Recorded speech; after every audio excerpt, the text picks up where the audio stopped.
क्या मनुष्य के जन्म के साथ ही उसके भीतर कोई ऐसी आग जल उठती है जो दिखाई नहीं देती पर पूरी जिंदगी को दिशा देती रहती है? क्या ये आग केवल शरीर की भूख है या चेतना की कोई गहरी तरंग जिसे ना समझ पाने के कारण मनुष्य जीवन भर उससे लड़ता रहता है? ये प्रश्न इसलिए महत्वपूर्ण है क्योंकि हर व्यक्ति इसे अनुभव करता है, लेकिन कोई इसे स्पष्ट शब्दों में स्वीकार नहीं करता। मनुष्य जब जन्म लेता है तब वो केवल एक शरीर नहीं होता, वो चेतना का एक बीज होता है और उसी बीज में एक मूल ऊर्जा छिपी होती है जिसे शास्त्रों ने काम कहा है। ये काम कोई विकृति नहीं है, ये सृष्टि की मूल प्रवृत्ति है। लेकिन यही ऊर्जा जब अचेतन रूप से मन को नियंत्रित करने लगती है तब बंधन बन जाती है। बचपन में ये ऊर्जा सोई हुई रहती है। एक शिशु में आकर्षण तो होता है, लेकिन वो आकर्षण किसी देह की ओर नहीं, जीवन की ओर होता है। बच्चा रंगों से आकर्षित होता है, ध्वनियों से खेलता है, स्पर्श में आनंद अनुभव करता है, लेकिन उसमें काम की चेतना नहीं होती। यही कारण है कि भारतीय दर्शन में बचपन को पवित्र माना गया है। मनुस्मृति में कहा गया है कि बालक ब्रह्म के समान होता है, क्योंकि उसमें अब भी द्वैत का भाव नहीं जगा। विज्ञान भी यही कहता है कि बचपन में शरीर के भीतर काम से जुड़े हार्मोन निष्क्रिय रहते हैं। मन तब कल्पना में भी उस दिशा में नहीं भटकता जिसे ही हम वासना कहते हैं। इसलिए शास्त्रों में यह स्पष्ट निर्देश मिलता है कि 7 वर्ष की आयु से पहले संयम की शिक्षा देना अनुचित है, क्योंकि जहां इच्छा जगी ही नहीं वहां दमन केवल विकृति पैदा करता है। प्राचीन गुरुकुल व्यवस्था इस सत्य को भली भांति समझती थी। वहां जीवन को चरणों में बांटा गया था, ना कि एक साथ सब कुछ थोप दिया जाता था। बाल्यावस्था का उद्देश्य था शरीर और मन को सहज रूप से विकसित होने देना। ब्रह्मचर्य का अर्थ वहां दमन नहीं था, बल्कि ऊर्जा की रक्षा था। जब चेतना अभी नीचे की ओर बह रही हो तब उसे ऊपर खींचने का प्रयास नहीं किया जाता था। उपनिषदों में एक सुंदर पंक्ति आती है, यथा बीजम भूमो सुप्तम भवति तदा अंकुरम न जायते। इसका अर्थ यह है कि जब तक बीज सोया हुआ है तब तक अंकुर फूटता नहीं। काम की ऊर्जा भी बीज रूप में होती है और उसका जागरण समय के नियम से होता है। भगवत गीता में श्री कृष्ण स्पष्ट रूप से कहते हैं कि काम रजोगुण से उत्पन्न होता है। रजोगुण का अर्थ है गति, चाह और बाहर की ओर फैलने की प्रवृत्ति। सत्व शांति देता है, तम अज्ञान देता है। लेकिन रजोगुण मन को आकर्षण में बांधता है। गीता में कहा गया है कि यही काम आगे चलकर क्रोध का रूप ले लेता है और यही मनुष्य का महान शत्रु बन जाता है। इसका अर्थ ये नहीं कि काम अपने आप में पाप है, बल्कि ये कि अचेतन काम चेतना को ढक देता है। जब इच्छा पूरी नहीं होती तो वही इच्छा क्रोध बन जाती है। जब बार बार पूरी होती है तो वो तृष्णा बन जाती है। दोनों ही स्थितियां मनुष्य को भीतर से अशांत कर देती हैं। दार्शनिक दृष्टि से देखें तो प्लेटो ने कहा था कि आत्मा जब इस संसार में आती है तब वो सत्य के निकट होती है, लेकिन जैसे जैसे वो भौतिक जगत में उतरती है इच्छाएं उसे चारों ओर से घेर लेती हैं। इच्छाओं में सबसे गहरी इच्छा वही होती है जो जीवन को आगे बढ़ाती है।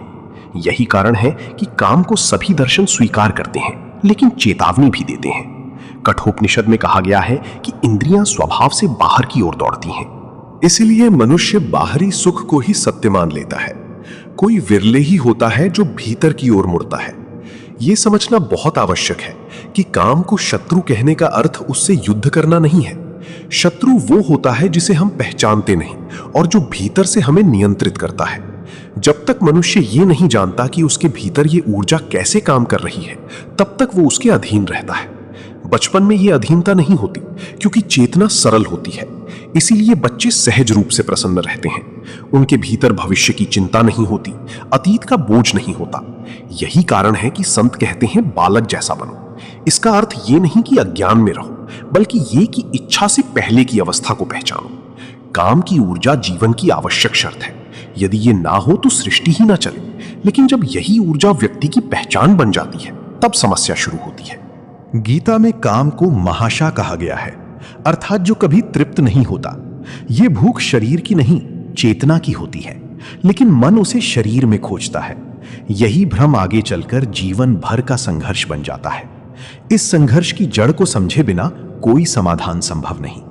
भाग 1 का सार यही है कि काम कोई अचानक पैदा होने वाली बीमारी नहीं है। यह जन्म के साथ आने वाली ऊर्जा है जो बचपन में सुप्त रहती है समय के साथ जागती है। यही ऊर्जा जब जीवन के अगले चरण में प्रवेश करती है, तब मनुष्य पहली बार अपने भीतर एक ऐसी हलचल अनुभव करता है जिसे वो ना तो ठीक से समझ पाता है और ना ही रोक पाता है। यौवन वो अवस्था है जहां शरीर अचानक बदलने लगता है, स्वर में कंपन आता है, दृष्टि में आकर्षण उतर आता है और मन में ऐसे विचार उठने लगते हैं जो पहले कभी नहीं आए थे। ये परिवर्तन धीरे धीरे नहीं होता, ये भीतर एक क्रांति की तरह घटित होता है। शरीर के भीतर रसायन सक्रिय होने लगते हैं और मन पहली बार तीव्र खिंचाव का अनुभव करता है। ये खिंचाव केवल किसी व्यक्ति की ओर नहीं होता, ये जीवन की ओर, अनुभूति की ओर और सुख की ओर होता है। लेकिन अज्ञानवश मन उसे किसी रूप, किसी चेहरे, किसी देह से जोड़ लेता है। इस समय मनुष्य के भीतर जो आकर्षण जन्म लेता है वो इतना प्रबल होता है कि विवेक पीछे छूट जाता है। मन ये नहीं पूछता कि ये आकर्षण क्या है, कहां से आ रहा है और इसका अंत कहां है। वो बस उसे जीना चाहता है। इसी अवस्था में सबसे बड़ा भ्रम जन्म लेता है। मन पहली बार काम को प्रेम समझ लेता है। वो जिस तीव्रता को महसूस कर रहा होता है उसे वो आत्मिक जुड़ाव मान लेता है। उसे लगता है कि यही पूर्णता है, यही जीवन का उद्देश्य है। जबकि वास्तव में वो केवल शरीर और मन के स्तर पर उठी एक तरंग होती है जो कुछ समय बाद स्वयं शांत हो जाती है। लेकिन उस तरंग के दौरान मनुष्य ऐसे निर्णय ले लेता है जिनके परिणाम जीवन भर चलते हैं। यौवन में आकर्षण केवल देह तक सीमित नहीं रहता, वो कल्पना में प्रवेश कर जाता है, मनचित्र बनाने लगता है, भविष्य की कहानियां गढ़ने लगता है और उस सुख को स्थायी बनाने का सपना देखने लगता है। यही वो बिंदु है जहां उलझन गहरी हो जाती है, क्योंकि जब वास्तविकता उस कल्पना से मेल नहीं खाती तब पीड़ा जन्म लेती है। मन समझ नहीं पाता कि गलती कहां हुई। उसे लगता है कि सामने वाला बदल गया, परिस्थितियां बदल गईं या भाग्य ने साथ नहीं दिया। लेकिन वास्तविकता यह होती है कि मन ने एक अस्थायी अनुभव को स्थायी सत्य मान लिया था। विज्ञान बताता है कि इस अवस्था में मस्तिष्क के भीतर आनंद से जुड़े रसायन तीव्र गति से सक्रिय होते हैं। ये रसायन मन को बार बार उसी अनुभव की ओर लौटने के लिए प्रेरित करते हैं। पहली अनुभूति जितनी तीव्र होती है, मन उतनी ही जल्दी उसका आदी हो जाता है। धीरे धीरे वही आकर्षण सामान्य लगने लगता है और मन उससे भी अधिक तीव्र सुख की खोज में लग जाता है। यही कारण है कि यौवन में संतोष दुर्लभ होता है। एक इच्छा पूरी होती है तो दूसरी जन्म ले लेती है। ये अंतहीन दौड़ मनुष्य को भीतर से थका देती है, लेकिन वो इसे थकान नहीं, जीवन की गति समझता है। बुद्ध ने इस अवस्था को अत्यंत स्पष्ट शब्दों में समझाया है। उन्होंने कहा कि काम अग्नि के समान है। अग्नि प्रकाश भी देती है, लेकिन यदि वो नियंत्रण से बाहर हो जाए तो सब कुछ जला देती है। जब मन इस अग्नि में जलने लगता है तब ध्यान की भूमि सूख जाती है। इसका अर्थ यह है कि मन की गहराई, उसकी शांति और उसकी देखने की क्षमता नष्ट हो जाती है। व्यक्ति बाहरी सुख में इतना उलझ जाता है कि भीतर झांकने की क्षमता खो देता है। वो अपने विचारों को देखने के बजाय उनके पीछे दौड़ने लगता है। यौवन की सबसे बड़ी विडंबना यह है कि मनुष्य को लगता है कि वो स्वतंत्र है, जबकि वास्तव में वो पहली बार बंधन में पड़ता है। ये बंधन किसी ने थोपा नहीं होता, ये स्वयं चुना गया होता है। लेकिन क्योंकि ये चयन अचेतन होता है, इसलिए व्यक्ति इसे अपनी जीत समझता है। यही पहली आंतरिक हार होती है, वो हार जिसमें मनुष्य स्वयं से हार जाता है, लेकिन उसे इसका आभास भी नहीं होता। वो अनुभव में इतना डूब जाता है कि देखने वाला साक्षी भीतर कहीं दब जाता है।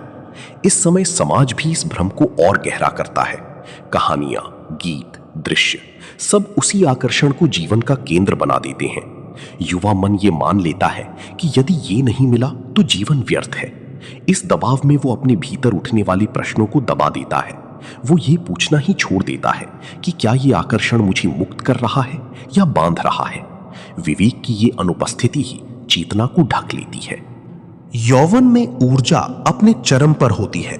ये वही ऊर्जा है जो सही दिशा में जाए तो सृजन बन सकती है, साधना बन सकती है और जीवन को ऊंचाई दे सकती है।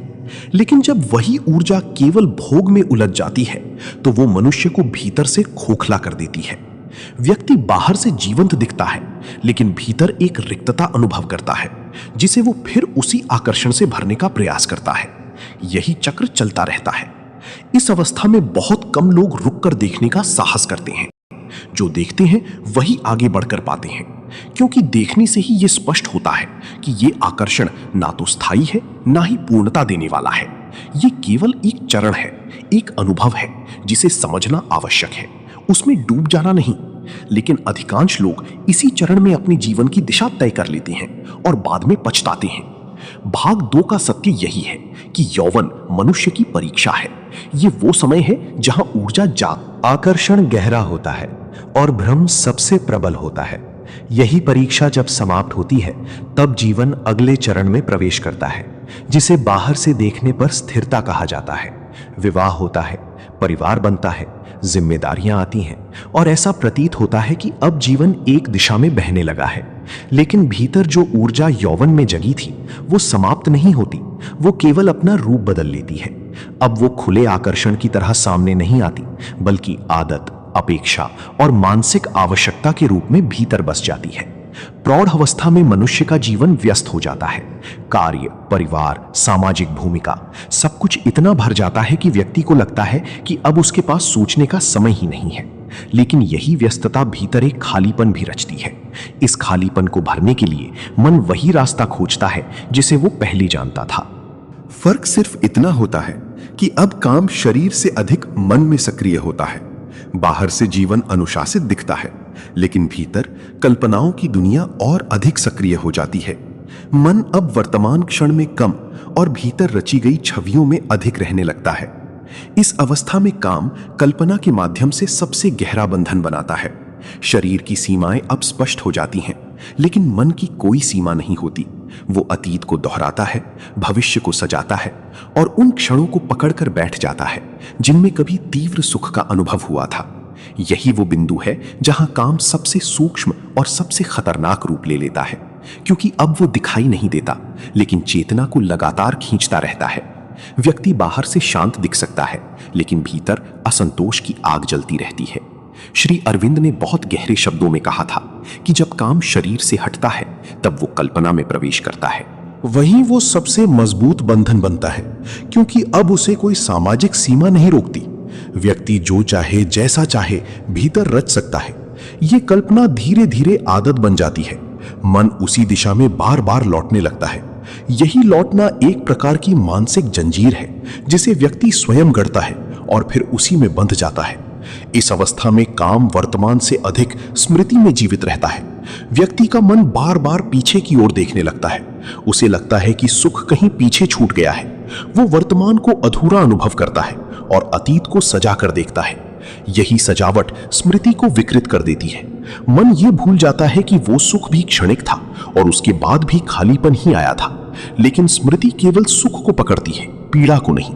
यही कारण है कि व्यक्ति भीतर ही भीतर एक ऐसे सुख की खोज में लगा रहता है जो वास्तव में कभी स्थायी था ही नहीं। विज्ञान भी इस अवस्था को स्पष्ट रूप से समझाता है। मस्तिष्क जब किसी विशेष प्रकार के सुख का आदी हो जाता है तो वो उसी संकेत की प्रतीक्षा करता है। धीरे धीरे उसकी प्रतिक्रिया क्षमता बदल जाती है। सामान्य जीवन उसे नीरस लगने लगता है। निर्णय लेने की शक्ति कमजोर पड़ने लगती है, क्योंकि मन तत्काल सुख और दीर्घकालिक परिणाम के बीच अंतर करना भूल जाता है। एकाग्रता घटती है और विवेक धुंधला हो जाता है। व्यक्ति समझता है कि वो परिपक्व हो गया है, लेकिन वास्तव में उसका मन आदतों के सहारे चल रहा होता है। प्रौढ़ावस्था की सबसे बड़ी विडंबना यही है कि व्यक्ति को लगता है कि अब वो जीवन को समझ चुका है, लेकिन यही आत्मसंतोष उसे देखने से रोक देता है। वो अपने भीतर उठने वाली बेचैनी को स्वीकार नहीं करता। वो उसे थकान, तनाव या परिस्थिति का परिणाम मान लेता है, जबकि वास्तव में वो उसी अधूरी ऊर्जा की पुकार होती है जो सही दिशा न मिलने के कारण भटक रही होती है। ये भटकाव अब शोर नहीं करता, ये धीरे धीरे भीतर से खोखला करता है। यही पहली बार आत्म पहचान की संभावना भी जन्म लेती है, क्योंकि अब जीवन के बाहरी प्रयोग काफी हद तक हो चुके होते हैं। व्यक्ति देख चुका होता है कि सुख आया और गया, आकर्षण बदले, चेहरे बदले, परिस्थितियां बदली, लेकिन भीतर की तृष्णा बनी रही।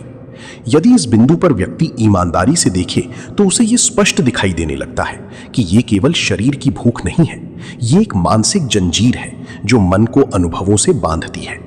ये पहचान बहुत महत्वपूर्ण है, क्योंकि यहीं से भीतर की यात्रा शुरू हो सकती है। लेकिन अधिकांश लोग इस संभावना को भी चूक जाते हैं। वे उसी आदत को जीवन का स्वभाव मान लेते हैं।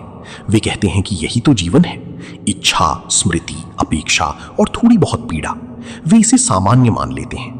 लेकिन जो थोड़ा सा भी गहराई से देखता है वो समझ पाता है कि सामान्य कहकर हम अस्वस्थ को स्वीकार कर लेते हैं। भीतर जो बेचैनी है वो किसी बाहरी व्यवस्था से नहीं मिटती, केवल समझ से मिटती है। प्रौढ़ावस्था वो समय है जहां व्यक्ति पहली बार ये देख सकता है कि उसका दुख परिस्थितियों से नहीं, उसकी पकड़ से पैदा हो रहा है।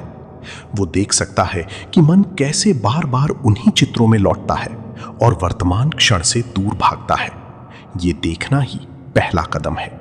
यहां कोई युद्ध नहीं होता, कोई दमन नहीं होता, केवल स्पष्ट दृष्टि होती है। जब दृष्टि स्पष्ट होती है तो जंजीर ढीली पड़ने लगती है। इस भाग का सत्य यही है कि काम अब उग्र नहीं होता, लेकिन गहरा हो जाता है। वो शोर नहीं करता, लेकिन भीतर से नियंत्रित करता है। जीवन जब इस अंतिम चरण में प्रवेश करता है, तब शरीर धीरे धीरे अपनी शक्ति खोने लगता है। वही शरीर जो कभी आकर्षण का केंद्र था, अब शिथिल हो जाता है। इंद्रियां पहले जैसी तीव्र नहीं रहती, दृष्टि कमजोर होती है, स्पर्श में पहले जैसी उत्तेजना नहीं रहती, और बाहर से देखने पर ऐसा प्रतीत होता है कि काम का प्रभाव समाप्त हो गया है। लेकिन ये केवल बाहरी दृश्य है। भीतर मन अभी भी सक्रिय रहता है। स्मृतियां अब भी जीवित रहती हैं। जो अनुभव कभी शरीर के माध्यम से घटे थे, वे अब स्मृति बनकर चेतना में घूमते रहते हैं। आकर्षण भले ही कम हो जाए, लेकिन उलझन समाप्त नहीं होती। वृद्धावस्था में मनुष्य के पास समय होता है, जिम्मेदारियां कम हो जाती हैं, दौड़ थम जाती है और पहली बार व्यक्ति को अपने साथ रहने का अवसर मिलता है। लेकिन यही अवसर कई लोगों के लिए पीड़ा बन जाता है, क्योंकि जब बाहरी गतिविधियां कम होती हैं, तब भीतर का संसार अधिक स्पष्ट दिखाई देने लगता है। मन बार बार अतीत की ओर लौटता है। वो उन क्षणों को याद करता है। पूर्ण शरीर समर्थ था, जब आकर्षण तीव्र था, जब इच्छाएं पूरी होने की संभावना थी। यही स्मृतियां कभी मधुर लगती हैं, कभी कसक बन जाती हैं। व्यक्ति देखता है कि शरीर अब साथ नहीं दे रहा, लेकिन मन अभी भी उसी दिशा में दौड़ना चाहता है। यहीं से एक गहरी बेचैनी जन्म लेती है। इस अवस्था में पछतावा भी उभरता है। कबीर ने इसी अनुभव को बहुत सरल शब्दों में कहा था कि जवानी चली गई, अब पछतावा हाथ लगा। यह पछतावा किसी एक घटना का नहीं होता, ये पूरे जीवन को लेकर होता है। व्यक्ति को लगता है कि उसने बहुत कुछ खोजा, बहुत कुछ पाया, लेकिन जो चाहिए था वो नहीं मिला। ये बोध धीरे धीरे वैराग्य का रूप ले सकता है, लेकिन ये वैराग्य तभी सार्थक होता है जब वो समझ से पैदा हो, मजबूरी से नहीं। यदि व्यक्ति केवल इसलिए संसार से हटता है कि अब शरीर समर्थ नहीं है, तो वो वैराग्य नहीं होता, वो हार होती है। शास्त्रों ने इसी कारण वृद्धावस्था को संन्यास का उचित समय कहा है। इसका अर्थ बाहरी त्याग नहीं है, बल्कि भीतर की समझ है। जब व्यक्ति ये देख लेता है कि जिसे वो जीवन भर खोजता रहा, वो शरीर की भूख थी, आत्मा की नहीं। आत्मा तो हमेशा पूर्ण थी, काम ने केवल उसे बाहर की ओर भटकाए रखा। जब ये बोध गहराता है, तब भीतर एक हल्कापन आता है। व्यक्ति पहली बार ये स्वीकार करता है कि आकर्षण आया और गया, सुख आया और गया, लेकिन जो साक्षी था वो कभी नहीं बदला। वृद्धावस्था में ध्यान का महत्व अपने चरम पर पहुंच जाता है, क्योंकि अब ऊर्जा बाहर की ओर नहीं जा रही होती, वो भीतर इकट्ठी होने लगती है। यदि इस ऊर्जा को समझदारी से देखा जाए, शायद यही ऊर्जा रूपांतरित हो सकती है। योग कहता है कि काम कोई दोष नहीं है, वो शक्ति है। वही शक्ति यदि अचेतन रूप से भोग में जाए तो बंधन बनती है, और यदि चेतन रूप से ध्यान में प्रवाहित हो तो ओजस बन जाती है। ध्यान का अर्थ यहां किसी विधि से अधिक जागरूकता है। अपने विचारों को देखना, अपनी स्मृतियों को पहचानना और उनसे चिपकना नहीं। इस अवस्था में व्यक्ति ये अनुभव करता है कि काम का अंतिम रूप प्रेम है, लेकिन ये प्रेम किसी व्यक्ति के लिए नहीं होता, ये अस्तित्व के प्रति होता है। ये प्रेम अपेक्षा नहीं करता, मांग नहीं करता, ये केवल होने का आनंद है। जब ये प्रेम जागता है, तब वासना अपने आप गिर जाती है। जैसे फल पकने पर अपने आप पेड़ से गिर जाता है, वैसे ही काम अपनी भूमिका पूरी कर लेता है। उसे हटाने की आवश्यकता नहीं पड़ती, वो स्वयं विदा हो जाता है। अंतिम सत्य का दर्शन इसी बिंदु पर होता है। साधक देखता है कि काम ना तो उसका शत्रु था ना मित्र, वो केवल एक अनुभव था जिसने उसी जीवन की विभिन्न अवस्थाओं से गुजारा। यदि वो अनुभव ना होता तो शायद ये समझ भी ना आती। लेकिन समस्या तब होती है जब अनुभव को सत्य मान लिया जाता है। जब असली अनुभव को देखा जाता है तो वो बांधता नहीं, जागरूकता में हर चीज अपना भार खो देती है। वृद्धावस्था का ये चरण भयावह नहीं है जैसा अक्सर समझा जाता है। ये जीवन का सबसे गहरा चरण हो सकता है, क्योंकि यहां व्यक्ति के पास खोने के लिए कुछ नहीं होता। जो था वो देखा जा चुका होता है, अब केवल समझ शेष रहती है। यदि इस समय व्यक्ति अपने भीतर ईमानदारी से उतर सके तो यही अवस्था मुक्ति का द्वार बन जाती है। लेकिन यदि वो स्मृतियों में ही उलझा रहे तो वही स्मृतियां पीड़ा का कारण बन जाती हैं। यहां यह भी स्पष्ट हो जाता है कि काम कभी समाप्त नहीं होता, वो केवल अपना रूप बदलता है। बचपन में वो सुप्त था, यौवन में उग्र था, प्रौढ़ अवस्था में आदत बना और वृद्धावस्था में स्मृति बन गया। लेकिन हर अवस्था में उसका स्वरूप चेतना पर निर्भर था। जहां चेतना सोई वहां वो बंधन बना, और जहां चेतना जागी वहां वो अनुभव बनकर विलीन हो गया। इस भाग का निष्कर्ष यही है कि मुक्ति किसी एक अवस्था में नहीं मिलती, वो समझ में मिलती है। वृद्धावस्था केवल इसलिए महत्वपूर्ण है क्योंकि यहां जीवन स्वयं व्यक्ति को रोक कर पूछता है कि अब क्या शेष है। यदि इस प्रश्न को ईमानदारी से सुना जाए तो उत्तर भीतर से आता है, और वही उत्तर अंतिम शांति बन जाता है। यही वो बिंदु है जहां काम की यात्रा समाप्त होती है और आत्मा की यात्रा सच में शुरू होती है। हमारा उद्देश्य है कि आप अपने भीतर की गहराइयों को पहचानें,